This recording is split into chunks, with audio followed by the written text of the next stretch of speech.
하면서 본인의 어떤 가치관을 정당하다고 인정받고 싶은 거죠. 저희가 기사로 이게 책으로 만들 때도 굉장히 까다로운 주제였던 게 예. 공정에 대해서 예민한 건 맞아요. 그러니까 예민하게 반응하는 건 맞는데 공정이라는 거에 대해서 특별히 다른 세대와 다른 태도를 갖고 있다는 증거는 없습니다. 그러니까 공정이라는 가치에 대한 지향점이 그러니까 표현적으로 예민한 것과 가치 지향점이 다르지 않다는 거, 이 괴리를 어떻게 설명하느냐가 저희 데이터에서도 저희 그 분석팀을 굉장히 괴롭힌 주제였는데요. 다시 아마 질문 주셨으니까 여기로 돌아오게 될 것 같은데 아마 후반부에는 네. 저희가 그래서 여러 가지 질문들을 막 집어넣었죠. 공정에 대한 태도, 그 다음에 보수화에 대한 태도, 이를테면 이를테면 페미니즘에 대한 태도, 그 다음에 여러 가지 저희가 동원한 가설들이 한 6, 7개 되는데 혹은 온라인 극단주의가 과대평가된 거 아닌가 이런 가설까지도 생각했습니다. 사람들은 다 평화롭게 똑같이 살고 있는데 우리가 온라인 시대를 살다 보니까 이게 너무 잘 보이는 거 아니야? 이런 것까지 사실 이런 것까지 집어넣은 게 한 7, 8개를 집어넣어서 다른 것들은 사실 다 기각됐어요. 기각된 과정이 그게 아니다라는 건 아닙니다. 이를테면 20대 남자들은 한국에 여성차별이 있다는 거에 시큰둥해요. 그건 사실입니다. 한국에 여성차별이 있다는 사실에 동의하지 않아요. 그건 사실이지만 이건 기성세대 남자들도 그렇습니다. 그렇기 때문에 차이가 없어요. 여성차별이 한국에 존재한다는 것 자체에 대해서 여성차별이 심각하다에 대해서 동의하지 않는 게 20대 남자들에게서 굉장히 뚜렷하게 나타나지만 이걸 20대 남자 현상이라고 부를 수는 없는 거죠. 왜? 이건 한국 남자 현상이거든요. 그리고 아까 오 작가님 말씀하신 공정에 대해서 굉장히 이를테면 공정에 대해서 가치를 중요하게 둔다라는 건 모든 세대 성별이 똑같지만 어떤 게 공정이냐라고 물어봤을 때 이를테면 저희 문항 중에 이런 것도 있습니다. 한 팀으로 일을 했어요. 팀으로 일을 하고 월급 이제 그 결과가 나와서 이제 보상을 받아야 되는데 이 보상을 팀으로 일했으니까 팀으로 받을래? 아니면 팀으로 일했지만 이 안에서도 기여도를 다시 쪼갤래? 이렇게 물어봤어요. 이러면 기성세대들은 그래도 팀으로 받는다는 쪽이 그래도 한 반반이나 조금 더 높거나 이런데 20대로 갈수록 이게 개별로 받겠다라는 게 훨씬 많이 나옵니다. 아까 그 무임승차 얘기하신 거랑 일맥상통하는 건데 팀으로 일했든 어쨌든 간에 개인 기여를 정확하게 계산을 하겠다라는 정서가 굉장히 강해요.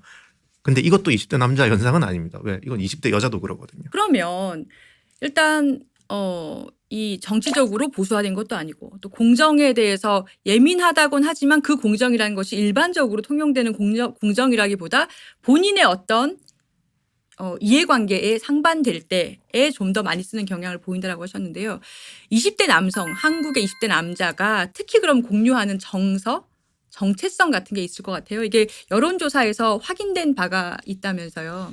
그러니까 사실 우리가 20대 남자 현상이 무엇이냐라고 물어봤을 때는 20대 남자에서 두드러지는 현상이 무엇이냐만 볼 게 아니라 이게 다른 세대 성별에서 같지 않는 현상이 무엇이냐까지 물어봐야 이게 완성이 되는 거죠. 그래서 저희 조사에서는 처음에 말씀드린 남성 마이너리티 정체성이라는 걸 잡아낸 과정은 마이너리티다. 권력에 의해서 차별받는다. 그리고 차별받는다라는 게 권력이 남성을 차별하는 게 그냥 덮어놓고 차별하진 않을 거 아닙니까? 어떤 정당화 기제가 필요하잖아요. 그걸 이데올로기라고 부르든 뭐라고 부르든 간에 그 정당화 기제가 뭐냐? 페미니즘인 거죠. 여성주의, 페미니즘. 이게 권력이 젊은 남성을 차별하는 정당화 기제로서 작동하고 있기 때문에 젠더 이슈와 권력 이슈가 만날 때 20대 남자 현상이 드러납니다.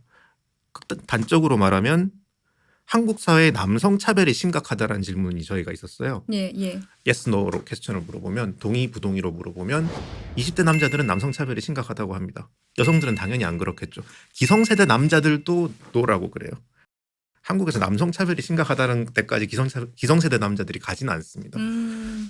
즉 여성차별에 대한 입장에서 갈라지는 게 아니에요. 남자들이 차별받느냐, 즉 어떤 힘이, 권력이, 이데올로기가 남자를 차별하는 기제로 작동하고 있느냐, 이 부분에서 굉장히 강고한 동의그룹이 존재하고 이게 20대 남자들이 다른 세대 성별과 갈라지는 결정적인 지점이라고 저희 데이터에서는 잡힙니다. 그러면 20대 남자 중에서 아까 그 25% 얘기도 나왔는데요. 4분의 1 정도의 어떤 블록은 권력이 여성 성평등이라는 이름으로 남성을 오히려 차별한다라고 생각한다는 것이네요. 그러한 블럭이 존재한다는 거네요. 25.9%도 저희 방법론상으로 굉장히 가혹한 기준을 설정했기 때문에 과소하게 잡힌 거라고 보고요.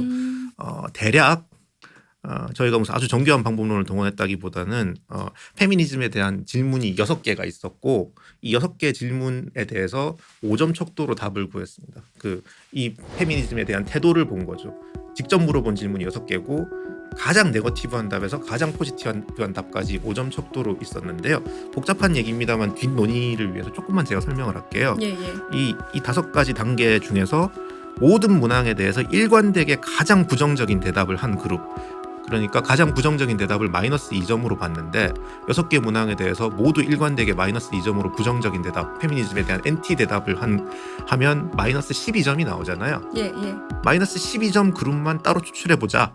이게 사실 조사 방법론상으로는 말이 안 됩니다. 왜냐하면 이런 극단값은 1% 안 넘어가요. 사회조사 전문가를 앞에 놓고 제가 설명하는 게 좀 웃기긴 하지만 이런 비통계 전문가. 예. 통계로만 세상을 다 읽을 수는 없다. 네. 아니, 그럼- 찬성합니다. 네, 예, 네. 예. 그럼 제가 기초 자료를 드릴 테니까 문과라서. 읽어주실 겁니다. 마이너스 이런 극단값은 원래 1% 넘어가지 않습니다. 아주 소수가 나오는 게 정상인데요. 아, 예. 이 극단값을 우리 정체성 집단의 기준으로 잡고 들어가면서 저희도 걱정을 했습니다. 아마 쓸데없을 거라고 생각했어요. 10% 넘어가면 한번 교차 분석을 해보지만 10%가 안 되면 이게 뭐 분석할 데이터 사이즈가 안 나오니까 이건 의미 없는 시도다라고 생각하고 들어갔는데 그 결과가 25.9. 그러니까 모든 6개 문항에 대해서 일관되게 마이너스 2점. 심지어 각 문항에 대해서 마이너스 2점으로 일관되게 답변을 하려면 논리적 충돌도 벌어지는데 예. 그것까지도 감수하고 마이너스 2점을 그래서 저희가 정체성이라는 표현을 이게 쓴 이제 거거든요. 그러니까 예. 마이너스 2, 그 반페미니즘적이라고 네. 할 수 있는 질문을 줬는데 네네. 마이너스 2점부터 이렇게 해서 플러스 2점까지가 있는데 마이너스 2, 마이너스 2, 마이너스 2, 마이너스 2라고 쫙 이렇게 몰아서 답변한 그룹이 25.9%씩이나 네네. 되더라. 예, 4명 그거 중에 한 굉장히 놀라운 명이라는 수치라는 거는 거죠. 사실 숫자 뽑아보고 저희가 줄 잠깐 세우기 하는 거죠. 예. 그냥 이거는 예. 읽을 필요도 없이 아, 다 됐나요? 그냥 이렇게? 딱 그냥 아니, 심지어 그거보다 네, 더 어렵습니다. 네. 왜냐하면 조사 기법상 줄 세우기를 방지하기 아, 위해서 꼼꼼히 읽어봐야 문항의 되는데. 포지티브 네거티브를 한번 틀었거든요. 네. 그러니까 마이너스 요렇게 찍어야 됩니다. 그러니까 이건 뭐 너무 복잡한 얘기지만 예, 예. 한 줄 세우기조차도 저희가 방지를 했는데 예. 그러니까 문항 자체의 긍정성과 부정성을 뒤집었거든요. 그럼에도 불구하고 다 꼼꼼하게 읽고 나는 가장 싫어요, 가장 싫어요, 가장 싫어요라고 일관된 답변을 보인 그룹을 추출한 겁니다. 혹시 그 6개의 질문이 대략 뭐 어떤 내용들인 거예요? 그거를 제가 읽어드리겠습니다. 들으시면서 직접 해보셔도 좋을 것 같습니다. 예. 첫 번째는요. 나는 스스로 페미니스트라고 생각한다. 매우 동의하면 플러스 2, 매우 반대하면 마이너스입니다. 네, 네. 두 번째, 페미니즘은 남녀의 동등한 지위와 기회 부여를 이루려는 운동이다. 세 번째, 페미니즘은 한국 여성의 지위 향상에 기여해 왔다. 네 번째, 페미니즘은 여성을 피해자로만 생각한다. 그러니까 피해의식을 자극한다. 뭐 이런 취지죠. 이것에 대해서 매우 그렇다라고 답한 사람들을 마이너스 2점으로 코딩한 겁니다. 아, 예. 다섯 번째, 페미니즘은 남녀 평등보다 여성 우월주의를 주장한다. 여섯 번째, 페미니즘이나 페미니스트의 거부감이 들 때가 있다. 그거를 매우 그렇다라고 하시면은 마이너스 마이너스 2점을 2점. 준다는. 이렇게 해서 오. 플러스 2, 마이너스 2를 해가지고 코딩을 하면 마이너스 12에서 플러스 12까지의 결과를 얻게 되겠죠. 보통의 사회 여론조사는 이렇게 정규 분포를 그리기 때문에 이 꼬리값은 굉장히 얇게 돼 그렇죠. 있어요. 예, 근데 이거를 20대 남자 중에서 25%나 매우 그렇다. 뭐 여성을 뭐 우월하게 한다.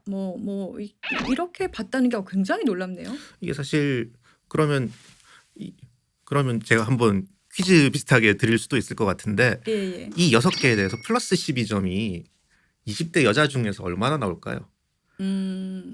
그러니까 이 양쪽 극단이 이렇게 서로 경쟁하고 있다.